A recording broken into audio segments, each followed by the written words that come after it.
요한복음 11장 11절부터 오늘 말씀 묵상하는 내용은 예수님께서 죽은 나사로를 깨우러 가신다는 표현으로 말씀을 하시면 그 제자들은 깨우러 가니까 죽은 줄 모르고 이제 낫겠나이라고 하니까 예수님이 나사로는 죽었다고 말씀하시면서 이제 가자고 했을 때 마지막 16절에 도마가 또 우리도 주와 함께 죽자고 말씀하신 내용으로 포인트는 두 가지로 11절에 내가 깨우러 가겠나라는 예수님의 말씀과 16절에 도마가 함께 죽자라는 부분에 대해서 사실상 내가 깨우러 가겠나라는 이 말씀 묵상이 내 삶과 굉장히 연관이 있고 이 말씀 묵상 내용이 내 속에 이제 그대로 적용되는 거죠. 이 깨우러 간다는 거는 그 반대를 생각했을 때는 잠잔다가 있죠. 잠잔다, 그 다음에 깨우러 간다. 예수님께서는 나사로 예를 들어서 살아난 자로 표현하면 살아난 자의 또 반대 개념은 죽은 자가 있죠. 그럼 잠자는 자, 깨어난 자, 그 똑같은 개념으로 죽은 자, 산 자가 있잖아요.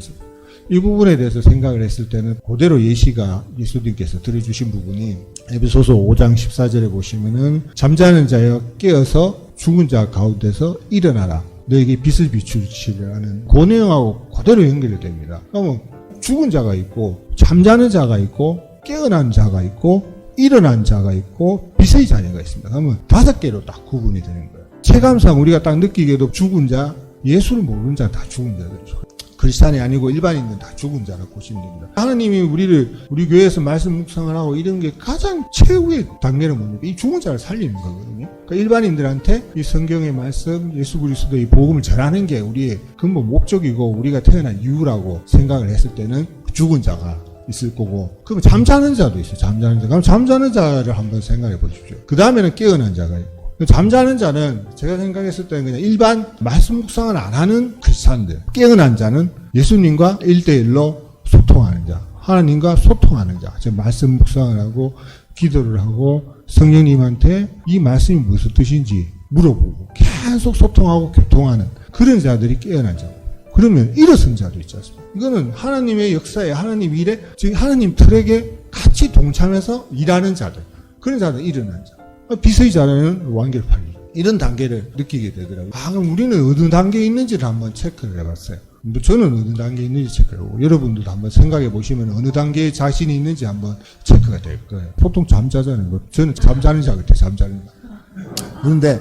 그런데 이 빛의 자녀라는 부분을 한번 생각을 해봤을 때 빛의 자녀를 재밌게 한번 들어보세요. 간접 체험할 수 있는 게 목사님한테 힌트를 얻어서 목사님이 이제 미국에서 그 트럭 배달하시면서 이쪽이 뜨거워지셨는데 알고 보니까 빛이 확 해서 뜨거워지셨다는 일화는 너무 재밌게 들었는데 저도 똑같은 재밌는 게 있어요. 저는 새벽에 출근하거든요. 새벽에 쫙 출근하다 어떨 때 보면 동틀 때 출근할 때 있어요. 동틀 때. 근데 하필 방향이 해 뜨는 방향이야. 글로 딱 걸어가다 보면은 눈이 부시잖아요. 속에서 뭔가 빛이 들어오는 것 같아요. 와, 저 빛이 내한테 들어오고 저 예수님이다. 우리 주 그리스도다. 저 빛이 내한테 들어온 거구나. 이렇게 예를 들면 그렇게 생각해 보실 수도 있다는 거예요. 그런 식으로. 그런데 그는 이제 그냥 제가 그냥 얘기해 드리지만 실제로도 그렇게 적용할 수 있는 방법이 잠자는 자를 한번 생각해 보세요. 잠자는데 우리 깨어나야 되거든요. 잠자는데 우리 잠을 자고 있단 말이에요. 깨어나야 돼요. 그 방법 알려주셨어요, 목사님이. 말씀 묵상하고, 방언기도 하고, 하나님과 성령님한테 물어보고. 이게 포인트예요. 이게 우리 아름다운 교회의 가장 중요한 포인트란 말이에요. 그거를 하면 되는 거예요. 말씀 묵상은 그냥 하는 게 아니고, 20번, 30번, 수십 번을 읽으면서 성령님한테 물어보서, 이게 속뜻, 참뜻, 그게 나에게 적용되는 그런 뜻, 세상에 있는 뜻이 아니고, 나한테 적용되는 그 뜻을 알려주십시오. 그게 포인트인데, 그걸 계속 하면 내가 깨어있단 말이에요. 지난주 목사님 설교에도 그런 거 많이 나왔거든요. 그러면 영의 눈이 떠지고 영의 귀가 열리고 아까 강동주 지사님처럼 그 육체가 변한단 말이에요. 막힌 코가 뚫리고 눈이 밝아지고 그런 식으로 내 육체까지도 병행할 수 있는 게 말씀 묵상 능력인데 근데 중요한 건 잠자는 상태에서 깨어나려면은 이게 끊임없이 연습을 해야 돼요. 오늘도 나온 내용이 단시간에 버튼 눌러서 한꺼번에 팍 되면 좋겠는데 고난의 훈련부터 해서 경건의 훈련부터 해서 모든 단계를 거쳐야지 깨어난단 말이에요. 그 깨어나는 그런 과정은 연습이 많이 필요하단 말이에요. 저는 어떤 두려움이 있었냐면 저는 대중 앞에 말을 못하는 이 두려움이 있었어요. 이 공동석상에서 말을 못해요. 너무 부끄러워서. 그런데 실제로 훈련을 통해서도 많이 극복했듯이 내가 사람이 변하는 거죠. 바뀐단 말이에요. 그 똑같아요. 우리 말씀 묵상은 저 전제 조건 우리는 잠자는 자들이에요. 즉 이걸 어떻게 대입하냐면 이 현실은 꿈이라고 한번 생각을 해보세요. 여기 있는 게 꿈인 거예요. 꿈. 그런데 내가 눈을 떴을 때, 내가 자각했을 때, 내가 하나님 말씀을 정확히 깨달았을 때 눈이 떠지는 거예요. 소리가 들리고. 즉 영의 눈, 영의 소리, 영의 귀가 들리듯이 그 모든 감각들이 열리기 시작하는 것을 깨어나는 거예요. 그런 식으로 깨어나는 거예요. 세상에서. 이 세상이 꿈이고 이 세상 현실에 있지만은 이 상태에서 깨어나는 겁니다. 그러면은 내가 이 현실에 있지만은 두려움이 없어지죠. 왜? 이 현실 꿈이라 그랬잖아요. 여기서 깨어나는 거라니까. 이걸 연습을 계속 하다 보면 두려움이 없어집니다. 두려움이. 말씀 묵상의 효과가 그런 거예요. 현실에 있는데 이 말씀 묵상을 계속 하다 보면은 두려움이 없어집니다. 두려움이. 왜? 이게 현실이 오히려 거짓인지 하니까. 현실이 거짓이고 하나님의 말씀이 참 진리인지 아니까. 그때 눈이 떠졌을 때, 귀가 들렸을 때, 냄새를 맡았을 때 그때부터가 리얼한 거예요. 리얼. 그때부터가 진짜란 말이에요. 그 전에 가짜야, 가짜. 즉 세상은 가짜로 이루어진 세상이에요. 현실은 가짜로 이루어진 세상이에요. 그렇지만은 우리 예수 그리스도들은 이 현실을 회피하지 않습니다. 도망가지 않습니다. 산속에 들어가는 게 아니라니까요. 그 현실에 우리가 그대로 몸담고 있는데 그래서 우리의 능력이 나타나는 거예요. 우리의 육체가 변하고 우리의 혼이 변하고 우리의 손이 변하는 건 우리 마인드가 바뀐다는 거예요. 마인드가 바뀌고 우리의 영이 또 달라지는 거죠. 강건해진단 말이에요. 영이 강건해지면은 하나님의 속성들이 들어오면서 오래 참으면 평안, 희락 이런 것들이 막 들어오면서 누가 뭐 이상한 얘기해도 괜찮단 말이에요. 그런 게 상관이 없어진단 말이죠.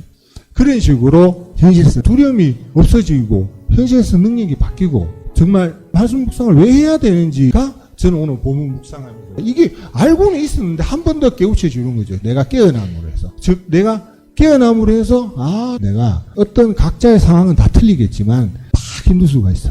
그때 내 입에서 예수 그리스도 이름을 한번 불러보시오. 예수님이라고 한번 불러보시든지 주님을 외치듯이 성령님을 불러보시든지 딱 그때 이름 딱 불렀을 때 두려움이 싹 사라집니다. 힘듦이 싹 사라집니다.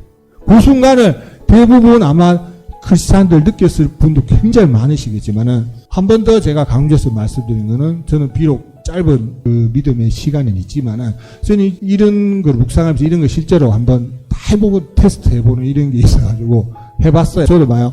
힘든 순간 물론 정신적으로 힘들 수 있지만 제 같은 경우는 한번 저는 육체적으로 힘들 때 한번 해봤거든요. 이런 식으로 이게 계속 사라지거든요. 세상을 한번 보세요. 세상은 우리를 계속 두렵게 만들거든요. 계속 작게 가고 세상은 기준은 네가 뭘 더 가졌느냐 이걸 따지는 거예요. 근데 예수 그리스도님 우리 주 하나님은 그걸 따지십니까? 우리 작은 자 오히려 덜 가진 사람들 따지죠.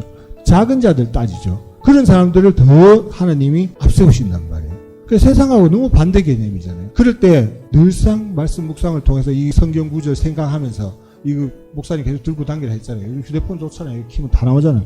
이 계속 들고 다니면서 생각하다가 힘들 때 예수님 이름 부르고 성령님 이름 부르고 그러면 그 빛이 마치 내 안에 들어오는 것처럼 그렇게 느껴집니다. 그렇게 느껴졌을 때 두려움이 없어졌을 때 우리가 훈련을 받았을 때 드디어 깨어난 자가 되고 깨어난 자에서 일어선 자가 되고 일어선 자가 됐을 때 그대로 능력이 나타나잖아요.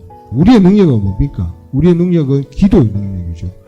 우리가 기도하는 게 다 되죠. 되셨잖아요. 저 여기 앞에 계신 집사님들 자고도 얘기 많이 인생 얘기 많이 들어보시면 보니까 다 되셨더만 뭐 다 세상 일 다 되시고 어떻게나 다 되셨잖아요. 저도 다 됐어요. 제가 이 자리에 확실하게 말씀드릴 수 있는데 제가 기도했는 거 안 된 거 하나도 없어요. 다 돼요. 그런데 네가 기도했는 게 뭐가 다 되냐고 따지시는 분들이 있어요.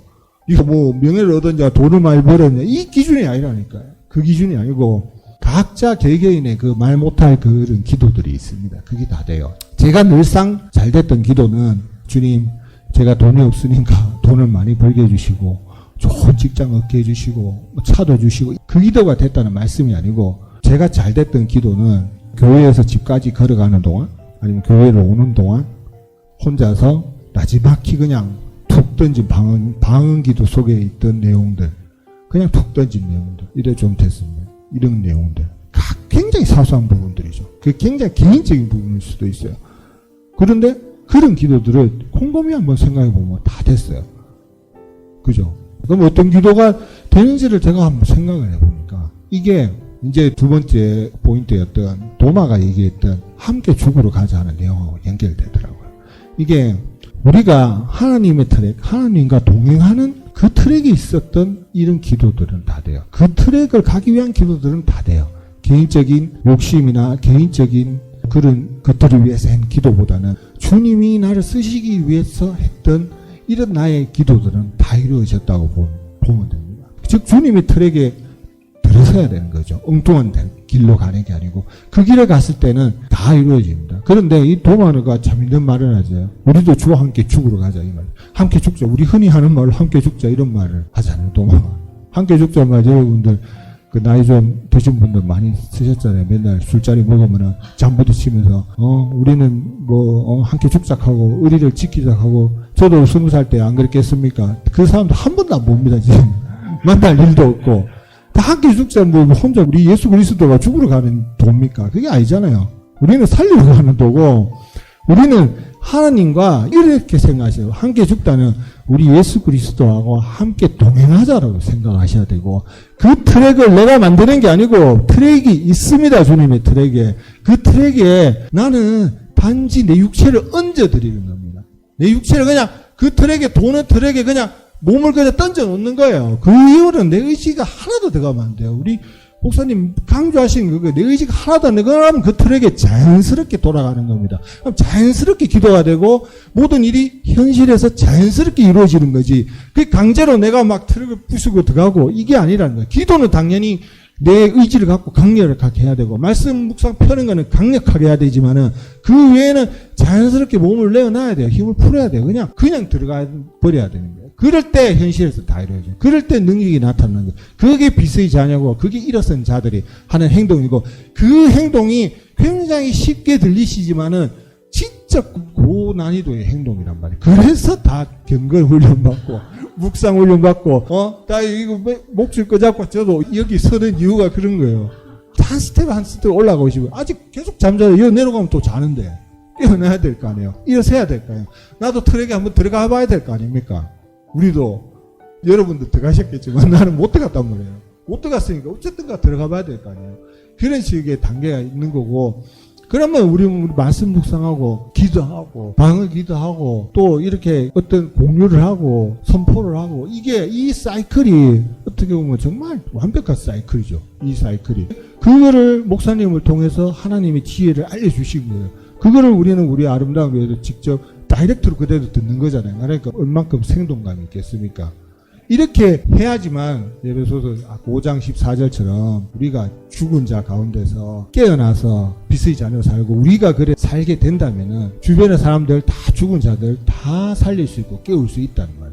살리고 깨우는 게 우리의 목적이지 돈 많이 벌고 잘 살고 명예롭고 그게 우리의 목적이 아니라는 거를 뼈저리게 느끼게 돼. 그 훈련하는 과정에서 다 느껴요. 저는 그래요. 저는 돈 많고 이거하고는 상관없더라고요. 처음에는 제발 좀 그 기도 많이 했는데 안 돼. 그거는 다 안 되고 나머지는 다 돼요. 나머지가 다 되는 거를 생각을 해봤을 때 이 트랙에 예수 그리스도의 트랙에 하나님이 만드신 기업에 하나님이 만드신 역사에 들어갈 수 있구나. 이런 동참을 하는 것만 해도 감사하구나. 거기에서 크고 낮음이 없단 말입니다. 하나님 기준에서는 다 사랑하는 하나님의 자녀들이고 다 하나님의 아들들이 하는 길이고 그게 동행하는 길이고 그 트랙에 들어가는 거예요. 그렇게 따졌을 때 내가 비록 조금 부족해서 비록 나는 저 큰 일 세상에 보이는 큰 일을 못할지라도 아무 상관이 없지. 비교를 할 필요가 없으니까 각자의 미션이니까 각자의 하나님이 부르신 이유니까 그거를 깨닫게 해주시는 그런 과정들 깨어나는 과정들 그게 다 말씀 묵상이고 방언기도고 이 자리에서 얘기하는 거고 이런 것들이 누군가는 사소해 보이고 누군가는 쓸데없는 짓이라고 할 수 있지만은 그게 아니라는 거예요. 진짜 이게 그 트랙에 들어갈 수 있는 하나님과 동행할 수 있는 길이라는 거를 보세요. 이런 11절에서 16절 이런 말씀 묵상 속에서도 몇 달간, 2달간, 석 달간 제 나름대로 그냥 이런 걸 하면서도 저는 변했거든요. 육체가 변하고 다 변한단 말이에요. 주변 환경이 변하고 이런 변화를 느끼면 기분이 좋고 재밌잖아요. 이런 속에. 그리고 저는 이렇게 변했지만은 각자의 또 쓰임에 맞는 어떤 분들은 또 각자의 일을 하는 속으로 또 변하고 계속 퍼지고 변하고 그런 식의 이런 것들이 나중에 뭉쳐가지고 예를 들면 큰 교회가 세우던 그쪽에 작은 하나의 부속이 될지라도 상관이 없다. 그게 예수 그리스도가 죽은 자를 살리는 길이다. 그렇게 되다 보면은 주변에서 죽은 자도 살리고 능력이 생긴단 말이에요. 그래서 오늘 마무리하자면 오늘 또 방송에 듣는 분도 왜 말씀 묵상해야 되는지 한번 생각을 해보시고 이게 깨어나기 위해서 한다는 거고 왜 깨어나야 되냐면 능력이 발휘해야 되고 그 능력으로 죽은 나사로 살리듯이 죽은 자를 살리는 거고 그 살리려면 내가 먼저 살아야죠. 내가 먼저 살아나야지 살릴 수 있단 말이에요. 그 가는 가장 포인트가 이런 성경을 말씀 묵상하고 기도하고 실제로도 또 주변에 한번 들어보세요. 다 역사가 다 일어났습니다. 기적, 삶에서 기적 안 일어나신 분 제가 여기 마이크 들고 인터뷰하면 아마 다 막 10분씩 다 얘기하실걸요. 다 내 삶에 기적이 일어났고 기적 안 일어나는 사람은 다 된단 말이에요. 다 돼. 그렇게 될 수 있다. 그렇게 될 수 있는 거를 저도 얘기하고 주변에도 얘기하고 이렇게 하는 것이 하나님이 원하시는 길이 아닐까 이렇게 생각하면서 오늘 말씀을 마칩니다.